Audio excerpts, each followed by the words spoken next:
बिस्मिल्लाहिर्रहमानिर्रहीम।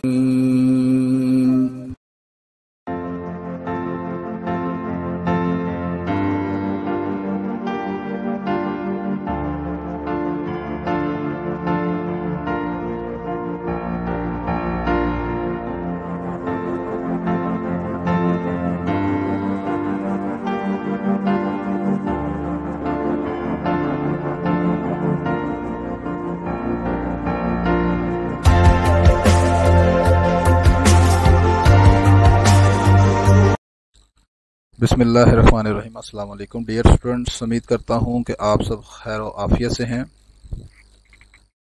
मैं हूँ प्रोफेसर अजमत अली और मैं as a lecturer in mathematics government degree college Shalimar town China scheme Lahore में वर्किंग कर रहा हूँ। मैं मैथमेटिक्स से related for inter BS MSc mathematics के जो लेक्चर्स हैं वो अपने YouTube channel math for you के ऊपर अपलोड करता रहता हूं। तो अभी बीएस मैथमेटिक्स के लिए कैलकुलस में से चैप्टर नंबर 3 का आगाज करते हैं। तो स्टूडेंट्स यहाँ मेरे पास अपने ही कंपोज किए हुए जो नोट्स हैं वो पड़े हैं। तो यहाँ से इस चैप्टर से रिलेटेड जो इम्पोर्टेंट थ्योरम्स हैं उन थ्योरम की जो स्टेटमेंट्स हैं वो यहाँ से मैं आपको थोड़ी सी क्लियर करवा देता हूँ ताकि टाइम की सेफ्टी हो सके। तो चैप्टर नंबर 3 चैप्टर का नाम है general theorems and indeterminate forms. इस चैप्टर में सबसे जो पहली चीज़ है वो है जी रोल थ्योरम की। रोल थ्योरम की स्टेटमेंट पहले हम देख लेते हैं। एफ हमारे पास एक रियल वैल्यूड फंक्शन है जो कि 3 शराइत को पूरा करता है। फंक्शन जो है वो कंटिन्यूअस होगा क्लोज इंटरवल ए बी के ऊपर और डिफरेंशिएबल होगा ओपन इंटरवल ए बी के ऊपर, और फंक्शन की values in end points A और बी के ऊपर इक्वल होनी चाहिए। F of A equal to F of B, यानी फंक्शन की जो वैल्यूज है एंड पॉइंट्स ए बी के ऊपर इक्वल हों। Then there exist at least 1 point C. तो इस ओपन इंटरवल ए बी में से एक पॉइंट सी, कम से कम एक पॉइंट सी हमें ऐसा मिलेगा जहां पर F prime C equal to 0 होगा। इस थ्योरम की जो स्टेटमेंट है, इसका जो प्रूफ है, ये ऑलरेडी मैं पहले प्रूफ इसका करवा चुका हूँ। अगर अभी तक आपने इसका प्रूफ नहीं देखा तो मेरे पहले लेक्चर जो हैं आप उनको जाकर देख सकते हैं। तो इस थ्योरम की 3 स्टेटमेंट्स हमने पढ़ी। एक फंक्शन रियल वैल्यूड फंक्शन है, वो open interval close interval A B के ऊपर कंटिन्यूस होना चाहिए और ओपन इंटरवल ए बी के ऊपर डिफरेंशिएबल होना चाहिए, और इन इंटरवल ये जो इंटरवल ए बी है इसके जो एंड पॉइंट्स हैं उस पर फंक्शन की जो वैल्यूज हैं वो सेम होनी चाहिए। अगर ऐसा हो तो फिर इस ओपन इंटरवल ए बी में से एक पॉइंट सी हमें मिलेगा, कम से कम एक पॉइंट सी मिलेगा जहां पर F prime C equal to 0 होगा। F prime C equal to 0 होने का मतलब मैंने आपको पहले ही इसके प्रूफ में बताया है कि जहां इस पॉइंट सी के ऊपर अगर एक हॉरिजॉन्टल टेंजेंट हम ड्रा करें फंक्शन के ग्राफ पर तो वो एक्स एक्सिस के पैरेलल होगा। तो ये थ्योरम की स्टेटमेंट थी। आइए इसके क्वेश्चन की तरफ मूव करते हैं। एक्सरसाइज 3.1 है जी, कहता है discuss the validity of Rolle theorem, find C whenever possible. C की वैल्यू आपने बतानी है। ये हमारे पास फंक्शन है F of X is equal to X square minus 3x plus 2 और इंटरवल है 1 से 2 क्लोज इंटरवल आपको दिया हुआ है। देखें जी, यहाँ पर जो फंक्शन है वो हमारे पास एफ ऑफ एक्स एक पॉलिनोमियल फंक्शन है और पॉलिनोमियल में से भी पर्टिकुलरली ये क्वाड्रेटिक पॉलिनोमियल है। और पॉलिनोमियल जो होती हैं ये हमेशा कंटिन्यूस होती हैं एवरीवेयर, मतलब हर जगह पर। कोई भी आप इंटरवल लेने इसमें से, खाली 1 2 नहीं, ये पूरे set of real number R के ऊपर जो हमारी पॉलिनोमियल्स हैं ये हमेशा कंटिन्यूस होती हैं। तो फिर अगर पूरी आर के ऊपर ये कंटिन्यूस है तो जाहिर सी बात है ये इस इंटरवल 1 2 के ऊपर भी कंटिन्यूस होगा। लिहाजा पहली जो कंडीशन है रोल थ्योरम की वो सेटिस्फाइड हो जाएगी। सेकंड कंडीशन ये है कि फंक्शन जो है वो हमारे पास डिफरेंशिएबल होना चाहिए ओपन इंटरवल ए बी पर। पॉलिनोमियल जो है ये भी ये जैसे कि ये कंटिन्यूस हैं हर जगह पर, सिमिलरली ये डिफरेंशिएबल भी होती हैं एवरीवेयर। सो फंक्शन जो है वो हमारे पास 1 2 के ऊपर डिफरेंशिएबल भी होगा ओपन इंटरवल 1 2 के ऊपर। अच्छा, सेकंड कंडीशन जो रोल्स थ्योरम की वो भी सेटिस्फाइड होगी। अब तीसरी कंडीशन रोल्स थ्योरम की ये है कि फंक्शन की जो वैल्यूज हैं एंड पॉइंट्स पर वो सेम आने चाहिए। तो हमारे पास फंक्शन एफ ऑफ इस फंक्शन में यहाँ पर आप एक्स की जगह 1 पुट कर देंगे तो ये आ जाएगा 1 का स्क्वायर माइनस 3 इंटू 1 प्लस 2। तो इस पर एफ ऑफ 1 पर भी इसका आंसर 0 आ जाता है, एफ ऑफ 2 पर भी इसका आंसर 0 आ जाता है। तो एफ ऑफ 1 और एफ ऑफ 2 आपके पास इक्वल आ जाएंगे, लिहाजा रोल थ्योरम की तमाम कंडीशंस यहाँ पर सेटिस्फाइड हैं। तो अब यहाँ पर हमें एक ऐसा पॉइंट सी मिलेगा इस ओपन इंटरवल 1 से 2 के दरमियान कि उस पॉइंट सी को जब आप इसके पहले डेरिवेटिव में पुट करेंगे तो आंसर 0 के इक्वल आएगा। तो वो सी ही आपने यहाँ पर मालूम करना है। तो यहाँ पर फंक्शन का पहला डेरिवेटिव 2x माइनस 3 आ गया। आपने क्या करना है, यहाँ पर इसके पहले डेरिवेटिव में x की जगह c पुट कर दिया तो ये आपके पास आ जाएगा 2 टाइम्स c माइनस 3। अब वो c कैलकुलेट करने के लिए हमने यहाँ पर f प्राइम c को 0 के इक्वल पुट कर दिया। तो 0 के इक्वल पुट किया तो यहाँ से c की वैल्यू 3/2 आ जाएगी। तो ये वो पॉइंट है c इक्वल टू 3/2 जहाँ पर फंक्शन का जो पहला डेरिवेटिव है वो 0 होगा। और यहाँ पर अगर इस पॉइंट से गुजरता हुआ एक टेंजेंट ड्रा करें तो वो टेंजेंट एक्स एक्सिस के हमेशा पैरेलल होगा। हम देख सकते हैं कि ये पॉइंट जो 3/2 है, जिसको अगर आप डेसिमल फॉर्म में कन्वर्ट करें तो ये 1.5 आ जाएगा। 1.5 1 से 2 के दरमियान होता है। अच्छा जी, नेक्स्ट आपके पास यहाँ पर जो क्वेश्चन नंबर 2 है, क्वेश्चन नंबर 2 में आपके पास फंक्शन दिया हुआ है साइन स्क्वायर एक्स और इंटरवल आपके पास है 0 से पाई।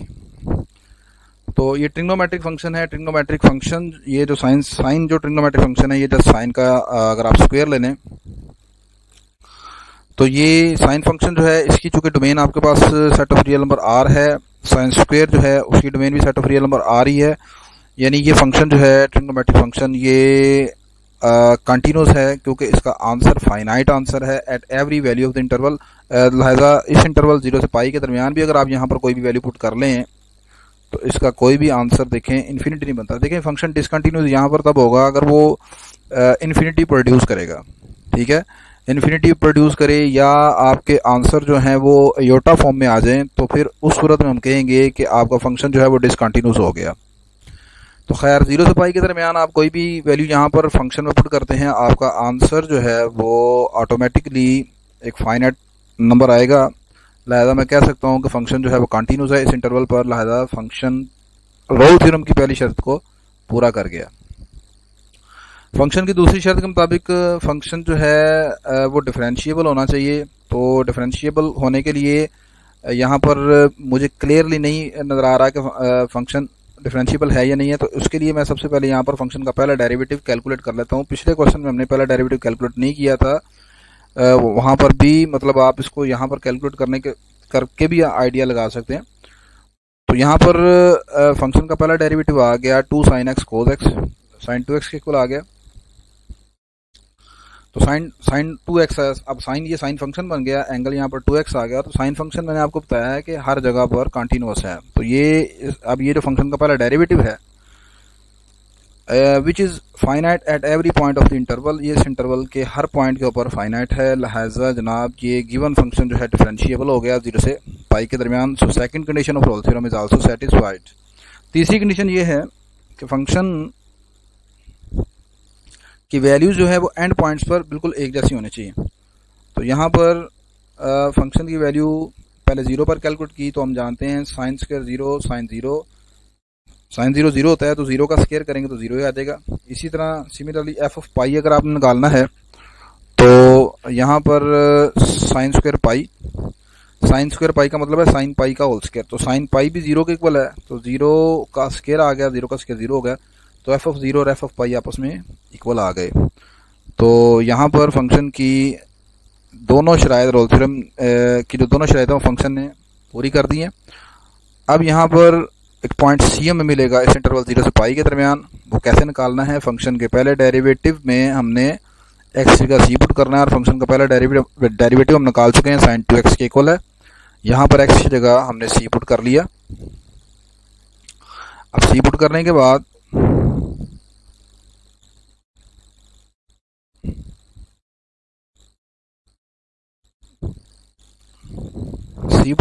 आपने फंक्शन के पहले डेरिवेटिव को 0 के इक्वल पुट किया, तो ये sin 2c को 0 के इक्वल पुट कर दिया।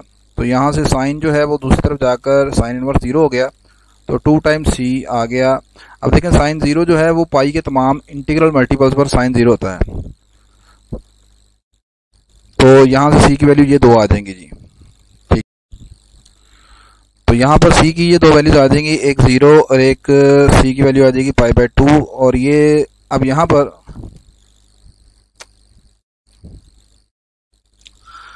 अब अगली बात ये देखनी है कि इन दोनों वैल्यूज में से हमने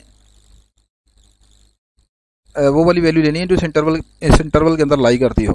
तो देखें ये इंटरवल है 0 से पाई, ओपन इंटरवल है। ओपन इंटरवल हम जानते हैं कि उसमें एंड पॉइंट शामिल नहीं होते, ना 0 शामिल होगा ना पाई शामिल है, तो लिहाजा π/2। तो ये जो एक वैल्यू निकली है,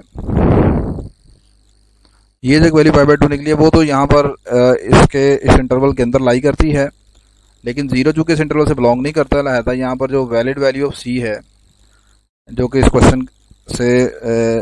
क्वेश्चन के लिए वैलिड है वो ये है c इक्वल टू π/2।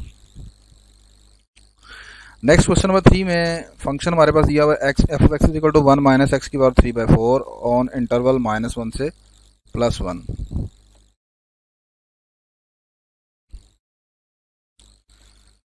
अच्छा जी, यहाँ पर पहली शर्त को देखना है कि क्या ये फंक्शन जो है वो आंसर फाइनाइट देता है, क्या वो फंक्शन कंटिन्यूस है या नहीं है।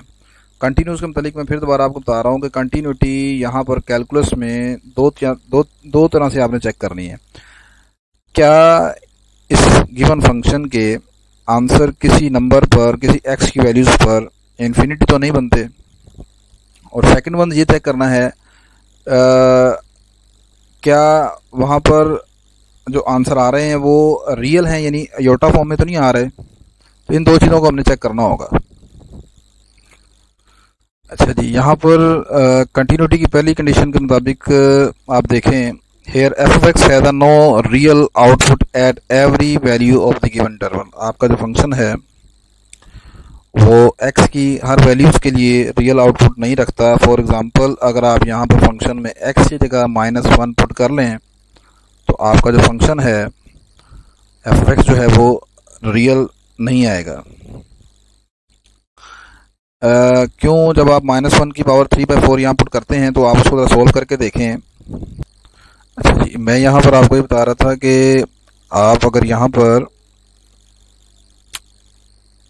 x की जगह -1 पुट कर देते हैं तो ये आ जाएगा 1 माइनस 1 की पावर 3/4।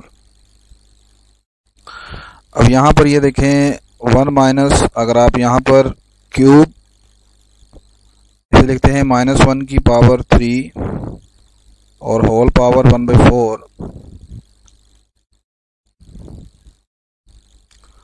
तो 1 -1 का क्यूब -1 है, तो ये -1 की पावर 1/4 आ जाएगी। अब -1 की पावर 1/4 मतलब -1 के 4 रूट्स आपने निकालने हैं। जहाँ तक तो 1 के मतलब जो इसके 4 रूट्स हैं वो हम जानते हैं, +-1 और + योटा आ जाते हैं। तो यहाँ पर ये नंबर है -1, तो -1 की पावर जो 4 रूट निकलेंगे वो आपके पास कॉम्प्लेक्स इमेजिनरी रूट्स आएंगे यहाँ पर ये। तो फंक्शन पहली शर्त को ही पूरा नहीं करता कि आपके पास दिए हुए इंटरवल में एक नंबर x = -1 मौजूद है जिस पर फंक्शन की जो वैल्यूज है वो रियल आउटपुट नहीं दे रही, ये एक रियल नंबर नहीं होगा, is not a real number, is not a real number. तो फंक्शन ने जो कि पहली शर्त को पूरा नहीं किया तो हम यहाँ पर ही स्टॉप कर देंगे अपना प्रोसेस और कहेंगे कि यहाँ पर कोई ऐसा नंबर c नहीं एग्जिस्ट करता जिसके लिए रोल थ्योरम सेटिस्फाइड होता हो। अच्छा, फर्दर यहाँ पर आप इस फंक्शन का जो ग्राफ है उससे भी हम ये आइडिया लगा सकते हैं कि फंक्शन रोल थ्योरम की वैल्यू, रोल थ्योरम की जो कंडीशन है उनको सेटिस्फाइड नहीं करता। आप देखें, ये मैंने इस फंक्शन का जो ग्राफ है F of X is equal to 1 minus X raise to power 3/4 का ग्राफ ड्रा किया है। तो -1, ये -1 है, ये +1 है, तो -1 से +1 के दरमियान इसका ग्राफ ये बनता है। ठीक है, आप गौर करें कि जो मैं पहली बात यहाँ कर रहा था कि फंक्शन जो है वो नेगेटिव नंबर के ऊपर कंटिन्यूस नहीं है, वो आपको हमेशा जो है कॉम्प्लेक्स या इमेजिनरी आंसर देगा। तो उसको आप उसके ग्राफ से भी देख सकते हैं। जब आप -1 से लेकर 0 के दरमियान आप देखते हैं तो आपको ग्राफ यहाँ पर बना हुआ नज़र नहीं आ रहा। ये इस बात को शो कर रहा है कि आपका जो फंक्शन है वो -1 से 0 के दरमियान जितनी भी वैल्यूज देगा वो आपके पास होंगी इमेजिनरी या कॉम्प्लेक्स। आपको ग्राफ बना हुआ नजर आता है जब आपका ग्राफ 0 से शुरू होकर 1 के दरमियान आता है। तो ये जो ब्लू कलर की यहाँ पर आपको ये लाइन, ये आर्क सॉरी जो नजर आ रही है कर्व टाइप, ये इसका ग्राफ है।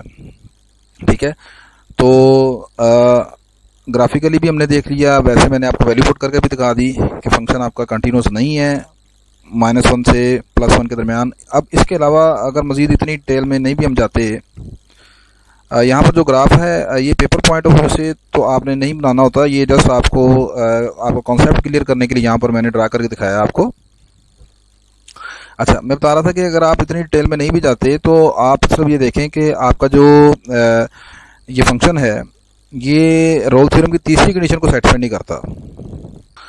तो यहाँ पर आप देखें फंक्शन की तीसरी शर्त जो है एफ ऑफ 1 पर, तो इसका आंसर 1 की पावर 3/4 निकालेंगे। 1 की कोई भी अगर आप पावर लें तो आंसर 1 ही आता है, तो 1 - 1 0 हो गया। एफ ऑफ 1 का तो आंसर 0 है, लेकिन एफ ऑफ -1 का जो आंसर है वो जनाब आपके पास कोई कॉम्प्लेक्स नंबर निकलेगा। तो लिहाजा फंक्शन रोल थ्योरम की तीसरी कंडीशन को सेटिस्फाई नहीं करता, तो यहाँ पर रोल थ्योरम जो है वो वैलिड नहीं है इस फंक्शन के लिए। ठीक है जी, तो पेपर पॉइंट ऑफ व्यू से आप सिर्फ इसकी अगर तीसरी शर्त ही लिख दें, ठीक है, तो इनफ होगी, इतनी ज़्यादा डिटेल में लिखने की ज़रूरत नहीं होगी आपको। अच्छा, उसके बाद है जी फंक्शन हमारे पास है F of X is equal to 1 minus X square over 1 plus X की पावर 2। तो रैशनल फंक्शन है, पी ओवर क्यू फॉर्म में है। अब यहाँ पर रैशनल फंक्शन तो है, रैशनल फंक्शन में पॉसिबल है कि आपके पास जो इन्फिनिटीज़ हैं वो प्रोड्यूस होंगी। अब रैशनल फंक्शन हम जानते हैं कि जब भी आपके पास एक्स की उन वैल्यूज़ को आपने रिमूव करना होता है जिनकी वजह से फंक्शन का जो डिनोमिनेटर है वो इन्फिनिट आंसर देता है। लेकिन खैर यहाँ पर हमारा जो डिनोमिनेटर है 1 प्लस एक्स की पावर 2 है, ये आप यहाँ पर एक्स की कोई भी वैल्यू -1 से +1 के दरमियान डिनोमिनेटर में पुट करते हैं तो आपका आंसर जो है वो हमेशा पॉजिटिव ही आएगा, मतलब कहीं पर भी वो 0 नहीं बनता। Here f of x is a rational function and it has a finite answer at every value of -1 से +1 के दरमियान इसका आंसर हर नंबर पर फाइनाइट वैल्यू रखेगा। ठीक है, तो फंक्शन आपका -1 से +1 के दरमियान कंटिन्यूस है, फर्स्ट कंडीशन रोल थ्योरम की सेटिस्फाइड होती है। ठीक है, अच्छा हाँ, अगर यहाँ पर ये फंक्शन लिखा हो इस तरह 1 प्लस एक्स की पावर 2 ऊपर हो और 1 माइनस एक्स की पावर 2 नीचे हो, तो फिर हम देखेंगे कि जब आप एक्स की जगह 1 पुट करते हैं तो डिनोमिनेटर में 0 आ जाता है, अगर -1 पुट करें तब भी डिनोमिनेटर में 0 आ जाता है। तो फिर यहाँ पर -1 और 1 प्लस 1 के ऊपर, अगर मैं बता रहा हूँ कि इस फंक्शन को अगर फंक्शन दिया होता है इस तरह 1 प्लस एक्स के ऊपर होता और 1 माइनस एक्स के नीचे होता, तो फिर ये फंक्शन -1 और 1 प्लस 1 के ऊपर डिसकंटिन्यूस होता, क्योंकि वहाँ पर उसका आंसर आना था इन्फिनिटी। नहीं समझ आ रही तो मैं यहाँ पर दोबारा क्लियर कर देता हूँ। मैं आपको एक्चुअली ये बताना चाह रहा हूँ कि सपोज अगर आपका फंक्शन कुछ ऐसे होता, अब ये भी एक रैशनल फंक्शन है, पी ओवर क्यू फॉर्म में है, और इंटरवल आपके पास वही है -1 से +1 के दरमियान। अगर सपोज आपका फंक्शन ये है तो फिर ये फंक्शन, ये वाला फंक्शन आपका -1 और +1 पर देखें इन्फिनिटी प्रोड्यूस करेगा। आप यहाँ पर x की जगह -1 पुट करते हैं, नीचे भी आप x की जगह -1 पुट करते हैं, ऊपर तो बन जाएगा -1 का स्क्वायर 1 + 1 2 आ जाएगा, लेकिन इस मरतबा नीचे -1 का स्क्वायर +1 1 - 1, तो ये 2/0 और 2/0 यानी समथिंग ओवर 0, कोई भी नंबर, कोई नॉन जीरो रियल नंबर आप ऊपर लिखें, ठीक है, उसको 0 पर डिवाइड करेंगे, आंसर हमेशा इन्फिनिटी आएगा। तो इस सूरत में बता रहा हूँ कि ऐसी सूरत में अगर होता फंक्शन तो फिर आप अपना प्रोसेस यहाँ पर स्टॉप कर देते, लकीली ये है कि यहाँ पर आपका 1 प्लस एक्स स्क्वायर है डिनोमिनेटर में, तो 1 प्लस एक्स स्क्वायर एक्स की किसी कीमत के लिए भी जीरो नहीं होने वाला। ठीक है जी, -1 से +1 के दरमियान कोई भी आप वैल्यू यहाँ पर पुट कर रहे हैं, जीरो नहीं होने वाला। ठीक है, तो आपका दिया हुआ फंक्शन कंटिन्यूस है जी। ठीक है, पहली शर्त तो ये है वो कंटिन्यूस। अब सेकंड कंडीशन ये है रोल थ्योरम की कि आप यहाँ पर देखेंगे क्या ये फंक्शन -1 से +1 ओपन इंटरवल पर डिफरेंशिएबल बनता है नहीं बनता। तो सबसे पहले आपने ये फंक्शन का पहला डेरिवेटिव निकाल लिया, तो u ओवर v फार्मूला हमने लगाया क्वेश्चन रूल लगाने के बाद मैंने थोड़ी सी कैलकुलेशन की, फंक्शन का पहला डेरिवेटिव ये हमारे पास आ गया। अच्छा जी, फंक्शन का पहला डेरिवेटिव हमारे पास ये आ गया है। अब आप देख फंक्शन का पहला डेरिवेटिव ये हमारे पास -4x over 1 plus X square का होल स्क्वायर, ये भी रैशनल फंक्शन ही है, p ओवर q फॉर्म में है, यानी जो पहला डेरिवेटिव आया है वो भी रैशनल फंक्शन है। तो आपने ये देखना है कि क्या ये इस -1 से +1 के दरमियान कोई ऐसी वैल्यू है जहां पर ये फंक्शन आपका फाइनाइट ना रहता हो। तो -1 से +1 के दरमियान कोई भी ऐसी वैल्यू नहीं है जहां पर इसका आंसर जो है वो इन्फिनिटी बनता है। तो मैं फिर यहाँ पर भी हम कह सकते हैं कि फंक्शन का पहला डेरिवेटिव जो है वो फाइनाइट है every point of the open interval -1 से +1। So given function is differentiable, so second condition of Rolle theorem is also satisfied. ठीक है, यानी फंक्शन कंटिन्यूस भी हो गया और डिफरेंशिएबल भी हो गया, दो शर्तें उसने पूरी कर दी हैं आपके पास यहाँ पर। अच्छा जी, नेक्स्ट इसके बाद फंक्शन की तीसरी शर्त है रोल थ्योरम के लिए ये है कि फंक्शन के की जो वैल्यूज हैं एंड पॉइंट्स पर वो सेम होनी चाहिए। तो -1 पर वैल्यू आती है 0 और +1 पर भी फंक्शन की वैल्यू आती है 0। तो फंक्शन ने तीसरी शर्त भी रोल थ्योरम की कंप्लीटली सेटिस्फाइड कर दी। Hence all the condition of Rolle's theorem are satisfied, so there exists at least one point C। तो अब यहाँ पर आपका एक पॉइंट C मिलेगा -1 से +1 के दरमियान, और वो कैसा होगा कि वहाँ पर फंक्शन का पहला डेरिवेटिव 0 होगा। तो कैसे निकालना आपने फंक्शन का पहला डेरिवेटिव निकाला हुआ है ये, इसमें आप एक्स की जगह C पुट कर दें और उसको 0 के इक्वल पुट कर देंगे हम। ये जी फंक्शन का पहला डेरिवेटिव हमारे पास मौजूद है -4x over 1 plus X square का स्क्वायर। आपने यहाँ पर x की जगह C पुट करना है। अब उसको पुट करने के बाद इसको 0 के इक्वल पुट कर दिया, 0 के इक्वल पुट करेंगे, यहाँ से 1 प्लस सी स्क्वायर होल स्क्वायर नीचे डिवाइड हो रहा है, दूसरी तरफ जाकर खत्म हो जाएगा, ये -4c इक्वल टू 0 आ जाएगा यहाँ पर, और यहाँ c की वैल्यू आ जाएगी 0। तो ये यहाँ पर वो c की वैल्यू है 0, यानी x इज इक्वल टू 0। ये वो नंबर है इस इंटरवल -1 से +1 के दरमियान। आप देख लें ये पॉइंट जो C है ये इस इंटरवल -1 और +1 के दरमियान है, जहां पर फंक्शन का पहला डेरिवेटिव 0 होगा। चलें आए इस चीज़ को भी मैं थोड़ा ग्राफिकली आपको क्लियर कर देता हूँ। ले जनाब, यहाँ पर ये हम ग्राफिकली भी देख सकते हैं। ये मेरे पास ग्राफ है इस फंक्शन का y is equal to 1 minus X square और 1 प्लस एक्स स्क्वायर का ओवर इंटरवल -1 से +1। ये बेल शेप आपके पास बनती है यहाँ पर। अब अगली बात ये कि यहाँ पर x इज इक्वल टू 0 के ऊपर ये जो आपको येलो या ऑरेंज कलर की जो लाइन नजर आ रही है, ये देखें इसके ऊपर टेंजेंट है, और किस पॉइंट पर टेंजेंट है, x 0 है और y यहाँ पर क्या है 1 है। तो यही रोल थ्योरम से हमने यहाँ पर देखा था कि जनाब आपके पास फंक्शन का पहला डेरिवेटिव है वो c इक्वल टू 0 के ऊपर 0 है। तो यहाँ पर अगर हम c यहाँ पर कह लें, और जब हम ग्राफ ड्रा करते हैं वहाँ पर c एक्चुअली x की वैल्यू को शो करता है। तो x इज इक्वल टू 0 के ऊपर अगर हम टेंजेंट ड्रा करते हैं x इज इक्वल टू 0 और दूसरा कोऑर्डिनेट 1 निकलेगा, तो वो ग्राफ से हम देख सकते हैं कि ग्राफ जो है वो इस फंक्शन के जो ग्राफ है वहां से हम देख सकते हैं कि जो ये टेंजेंट लाइन है, ये इस ब्लू जो आपके पास बेल शेप है, ये actually y equal to 1 minus X square और 1 प्लस एक्स स्क्वायर का ग्राफ है, और इसके ग्राफ को ये लाइन टच कर रही है, टेंजेंट है कहाँ पर, ये y इक्वल टू 1 के ऊपर, यानी x की वैल्यू 0 है और y यहाँ पर क्या है 1 है। नेक्स्ट के बाद अगले क्वेश्चन की तरफ मूव करते हैं। इसका पांचवा पार्ट आपके पास दिया हुआ है, प्रोडक्ट फंक्शन है F of X is equal to X into X plus 3 into E raise to power minus X by 2 और इंटरवल -3 से 0 है। तो यहाँ पर गिवन फंक्शन को आप लिख सकते हो इस तरह, मैंने एक्स को अंदर मल्टीप्लाई करवा दिया, आ गया X square plus 3x into E raise to power minus X by 2। ये फंक्शन आपके पास पॉलिनोमियल है। ये वाला जो पहला हिस्सा इसका है एक्स, पहला जो इसका हिस्सा है एक्स स्क्वायर प्लस 3x, ये एक पॉलिनोमियल फंक्शन है। पॉलिनोमियल फंक्शन आप जानते हैं जिसमें वेरिएबल जो है उसकी सम पावर होती है, पॉजिटिव पावर, ठीक है जी। ये आपके पास एक पॉलिनोमियल एक्सप्रेशन है और पॉलिनोमियल एक्सप्रेशन मैंने आपको बताया है कि वो हर जगह पर कंटीन्यूअस होती है। कंटीन्यूअस का मतलब मैं पहले भी आपको बता चुका हूँ कि उसका आंसर जो है वो फाइनाइट रहना चाहिए। मुझे बताएं इसका एक्स की कोई भी आप वैल्यूज यहाँ पर पुट करके देख लें, क्या किसी वैल्यू पर भी इसका आंसर इन्फिनिटी या अयोटा बनता नजर आएगा? कभी भी नहीं आएगा जी। तो ये फंक्शन आपके पास, ये जो चीज़ है ये आपके पास पॉलिनोमियल एक्सप्रेशन है। पॉलिनोमियल एक्सप्रेशन हमेशा कंटिन्यूस होती है एवरीवेयर। और उसके बाद ये जो एक्सपोनेंशियल फंक्शन है E raise to power minus X by 2, इसका जो दूसरा हिस्सा है ये एक्सपोनेंशियल एक्सप्रेशन है, ये भी कंटिन्यूस होती है एवरीवेयर, ठीक है।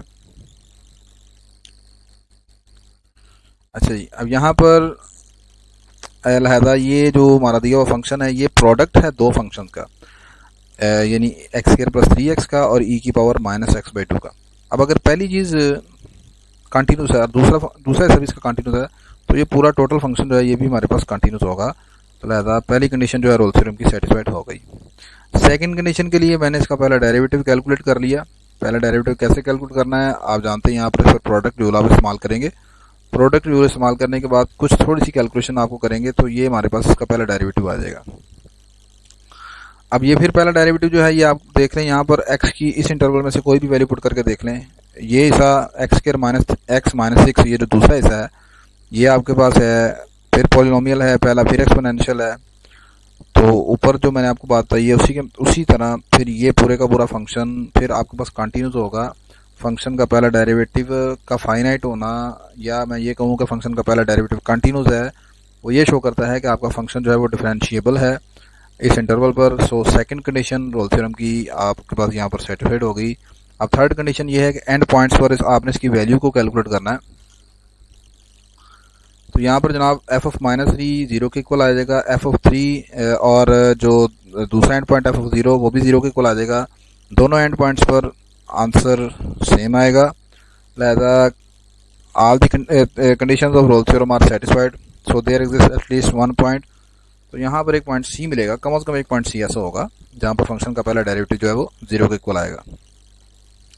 तो पहले डेरिवेटिव को 0 के इक्वल रखा, उसमें एक्स की वैल्यू सी पुट की, ये चीज़ बन गई। अब इस सारी चीज़ को हमने 0 के इक्वल पुट कर दिया, सी स्क्वायर माइनस सी माइनस 6, इसको सारा 0 के इक्वल पुट किया। अच्छा, यहाँ पर अब एक इंपॉर्टेंट चीज़ ये है कि आप जब इस तरह का भी किसी चीज़ के प्रोडक्ट को 0 के इक्वल पुट करते हैं तो आप अमूमन यूजुअल रूटीन में पहली चीज को भी 0 पुट कर देते हैं या दूसरी को भी 0 को इक्वल पुट कर देते हैं। यानी मैं क्या कहना चाह रहा हूँ यहाँ पर देखें,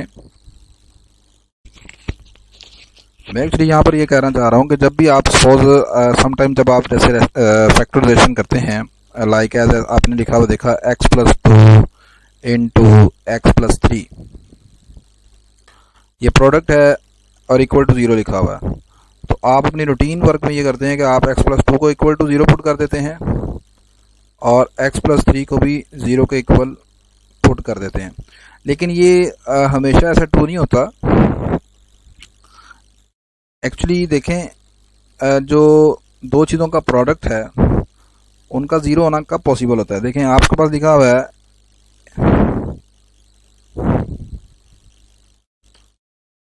आपके पास लिखा है G a into B equal to 0।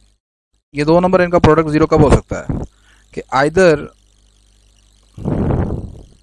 या तो a 0 है तब भी ये प्रोडक्ट 0 हो जाएगा, या b 0 हो जाए तब भी प्रोडक्ट 0 हो जाएगा, या फिर बोथ 0 हैं या दोनों 0 हो जाए, both a and b equal to 0। ये एंड लिखा है जी, both a and b are equal to 0। अब यहाँ पर जो हमारी एक्सप्रेशन है वो कुछ इस तरह है, यहाँ पर जो हमारी एक्सप्रेशन है वो देखें कुछ इस तरह है, एफ प्राइम सी आ गया, यहाँ से हमने इसको पुट कर दिया एफ प्राइम सी को इक्वल टू 0 के। देखें जब आप इसे 0 के इक्वल पुट करेंगे आ जाएगा -1/2 ई की power -c/2 into C square minus C minus 6 equal to 0। अब ये नहीं है कि अब आप ऐसा करें जी एक मरतबा इस सारी चीज़ को 0 के इक्वल पुट कर दें, ऐसा नहीं होने वाला, और एक मरतबा ये सारा 0 के इक्वल पुट कर दें, ऐसा इसलिए नहीं है। देखिए मैंने आपको बताया दो चीज़ों का प्रोडक्ट कब 0 हो सकता है, या तो उनमें से पहला नंबर 0 हो जाए या दूसरा 0 हो जाए या दोनों 0 हो जाए। यहाँ पर जब आप करते हैं फैक्टराइजेशन तो दो ये x यहाँ हमने कैलकुलेट करना होता है, तो ये यहाँ पर पॉसिबल है कि अगर आप x-2 पुट करें तो तब भी ये पूरे का पूरा प्रोडक्ट 0 हो जाएगा, यहाँ पर x-3 पुट करें तब भी प्रोडक्ट 0 हो जाएगा। लेकिन यहाँ पर देखें ये जो e⁻c/2 है, ये जो एक्सपोनेंशियल फंक्शन है, ये याद रखें ये किसी भी नंबर के लिए 0 के इक्वल नहीं आ सकता जी है, ठीक है, ये नॉट इक्वल टू 0 है। एक्सपोनेंशियल फंक्शन कभी भी 0 के इक्वल नहीं आ सकता। e⁻x not equal to 0 for any real x, ठीक है। आप कोई भी यहाँ पर x रियल नंबर से ले लें, आपका e⁻x इक्वल टू 0 नहीं आएगा। तो इन शॉर्ट वर्ड ज़्यादा डिटेल में नहीं जाऊँगा, मैं ये सिर्फ बताना चाह रहा हूँ कि यहाँ पर इस क्वेश्चन में आपका पहला हिस्सा 0 के इक्वल नहीं पुट कर सकते आपसे, इसको आप 0 के इक्वल पुट करेंगे। जब इसे आप 0 के इक्वल पुट करेंगे तो यहाँ से c की 2 वैल्यूज निकलेंगी, देखते हैं कौन सी दो। तो यहाँ पर 2 वैल्यूज आ जाएंगी जी c की -2 और 3, इसको सॉल्व करने के बाद जो क्वाड्रेटिक का आपकी एक्सप्रेशन बनती है। अच्छा, लेकिन अब -2 जो है आपके इस इंटरवल में -3 से 0 के दरमियान -2 लाई नहीं करता, सॉरी ये लाई करता है इसके दरमियान, लेकिन जो +3 है ये इसके दरमियान नहीं है, ठीक है जी। तो लिहाजा यहाँ पर सिर्फ एक वैलिड वैल्यू c की निकलेगी जो कि -2 है, लिहाजा Rolle's theorem for c equal to -2 के लिए सेटिस्फाइड कर गया। Next question number 6। अब यहाँ पर फंक्शन आपके पास ये दिया हुआ है 0 से 2, तो ज़्यादा इसकी कंटिन्यूटी या डिफरेंशिएबिलिटी की तरफ ज़्यादा जाने से बेहतर है मैं सिंपल इसकी तीसरी कंडीशन को चेक करता हूँ। अगर आप यहाँ पर f(0) निकालते हैं सपोज, तो यह आ जाएगा 2 + 0 -1 की पावर 3/2। -1 की पावर 3/2 को लिख लेंगे आप -1 की पावर 1/2 होल पावर 3 को बाहर आप ले देंगे। तो अब ये -1 की पावर 1/2 यानी -1 का स्क्वायर रूट आप जानते हैं ये योटा के इक्वल होता है, तो योटा का क्यूब आ जाएगा, और योटा का क्यूब माइनस योटा के बराबर है, तो f(0) का आंसर आ गया 2 - योटा। अगली चीज f(2) पर अगर आप इसकी वैल्यू निकालते हैं तो आएगा 2 + 2 - 1 की पावर 3/2। 2 - 1 1 रह गया, 1 की पावर 3/2 हो या 1 की कुछ भी पावर है आपके पास हमेशा 1 ही आएगा, तो ये आपके पास जनाब आ जाएगा 2 + 1 3 आ जाएगा। तो लिहाजा f(0) और f(2) इक्वल नहीं आया, तो यहाँ पर आपके पास जनाब रोल्स थ्योरम की तीसरी जो कंडीशन है वो सेटिस्फाइड नहीं हो रही, तो यहाँ पर कोई भी सी आपका एग्जिस्ट नहीं करेगा। तो इसी के साथ मैं आज के लेक्चर का इख्तिताम करता हूँ। उम्मीद करता हूँ कि आपको हर चीज़ क्लियरली समझ आई होगी। अपनी तरफ से मैंने पूरी ट्राई की है आपको समझाने की। मैं ये सारा काम मैनुअली भी आपको करवा सकता हूँ, लेकिन वो थोड़ा सा कुछ टाइम टेकिंग होगा, इसलिए कुछ जो इम्पोर्टेंट स्टेप्स हैं वो मैं यहाँ पर क्लियर कर देता हूँ। अगर आप चाहते हैं कि मैं ये सारी चीज़ मैनुअली आपको खुद मतलब रिटर्न फॉर्म में एक एक स्टेप करके दूं, तो वो भी पॉसिबल तो है, मुश्किल तो नहीं है, लेकिन थोड़ा सा मतलब टाइम टेकिंग ही है इसमें। मतलब उसमें ये 6 जो क्वेश्चन मैंने करवाए हैं वो शायद काफ़ी ज़्यादा टाइम कंज्यूम कर देंगे, ठीक है। तो अगर आपको ये मेरी वीडियोस अच्छी लगती हैं तो आप काइंडली अपने बाकी जो दोस्त हैं उनको भी शेयर करें, उनको भी बताएं, ठीक है। और एट द एंड मेरे चैनल को भी सब्सक्राइब करें, ठीक है। शुक्रिया।